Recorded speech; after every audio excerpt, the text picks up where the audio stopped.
Tuduhan itu dan itu lagi.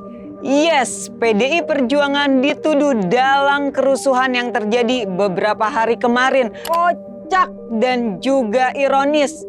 Karena kalau kita bicara data dan sejarah, PDI Perjuangan bukan pelaku tapi justru korban dari kekerasan politik paling brutal pasca Orde Baru. Dan sayangnya banyak yang memilih lupa. Tapi apakah itu fakta? Yuk kita bedah satu persatu dengan kepala dingin dan akal sehat. Fakta pertama, 27 Juli 1996, PDI Perjuangan bukan pelaku tapi korban. Ingat, korban.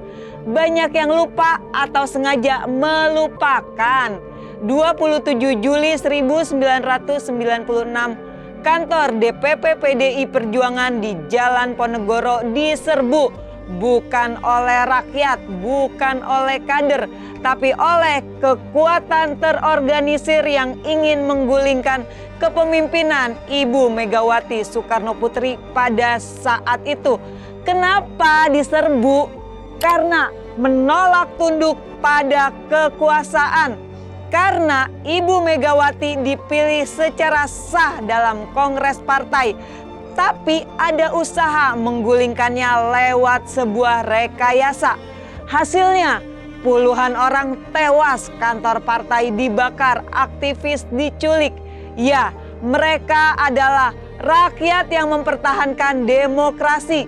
Itu fakta sejarah, bukan dongeng kampanye. Jadi kalau ada yang bertanya PDI Perjuangan dalang kerusuhan, gua tanya balik.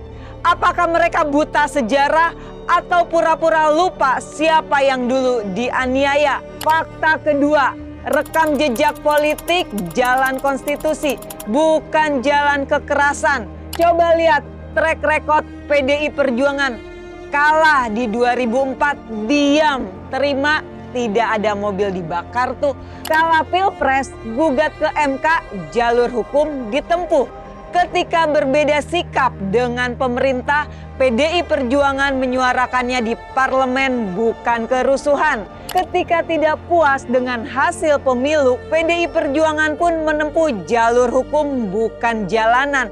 Karena PDI Perjuangan percaya perubahan sejati datang dari kesadaran rakyat, bukan dari kekacauan. Pertanyaannya, kapan PDI Perjuangan mengorganisir kerusuhan massal? Mana buktinya? Siapa saksinya? Jangan cuma lempar tuduhan. Ini negara hukum. Kalau ada bukti, bawa ke jalur hukum. Proses ke pengadilan, bukan sebarkan di grup WhatsApp, medsos, dan lainnya. Jika cara-cara seperti itu dilakukan, fix semua itu bukan hanya sekedar hoax, tapi fitnah keji yang dimainkan oleh para komplotan pengecut dan pecundang. Paham? Fakta ketiga, narasi dalang kerusuhan selalu muncul saat PDI Perjuangan kuat. Coba ya diperhatikan polanya. Setiap kali elektibilitas naik, setiap kali Ibu Megawati atau tokoh PDI Perjuangan mendapat simpati rakyat, muncullah tuduhan PDI Perjuangan dalang kerusuhan. Sama seperti saat Bung Karno dulu dituduh komunis padahal beliau pendiri bangsa.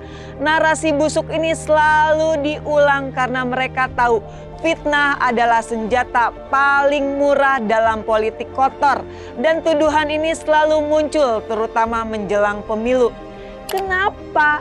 Karena PDI Perjuangan kuat, partai yang konsisten bicara untuk rakyat kecil. Karena itu PDI Perjuangan jadi ancaman untuk mereka. Saat kekuasaan takut kehilangan kendali, saat rakyat mulai sadar siapa yang berpihak dan siapa yang berpura-pura. Buka mata, gunakan akal. Ini bukan tentang suka atau tidak suka PDI Perjuangan, ini soal akal sehat. Kalau partai yang dibakar, yang diserbu, yang difitnah habis-habisan, lalu justru dituduh sebagai pelaku dalang kerusuhan, berarti kita sedang hidup dalam politik jungkir balik. Saatnya rakyat sadar, yang benar itu bukan yang paling keras teriaknya, tapi yang paling konsisten sikapnya. Dan PDI Perjuangan dengan segala kekurangan dan kelebihannya tetap berdiri di jalur konstitusi, juga menjaga cita-cita reformasi tanpa perlu bakar sana sini, tanpa harus jarah sana sini. Teman-teman, kita hidup di zaman ketika informasi mudah didapat, tapi anehnya justru kebohongan semakin subur. Di tengah semua itu kita harus belajar membedakan mana fakta, mana fitnah, mana kritik, mana kebencian, mana demokrasi, dan mana adu domba. Ingat, PDI Perjuangan bukan partai sempurna, tapi dalam sejarahnya mereka berdiri ketika yang lain bersembunyi. Mereka melawan ketika yang lain diam, dan mereka dibakar bukan membakar. Itulah kenyataannya. Sisanya biarlah rakyat yang menilai dengan akal sehat dan nurani. Logika sehat akan pilih fakta bukan provokasi. Satyam Eva Jayate.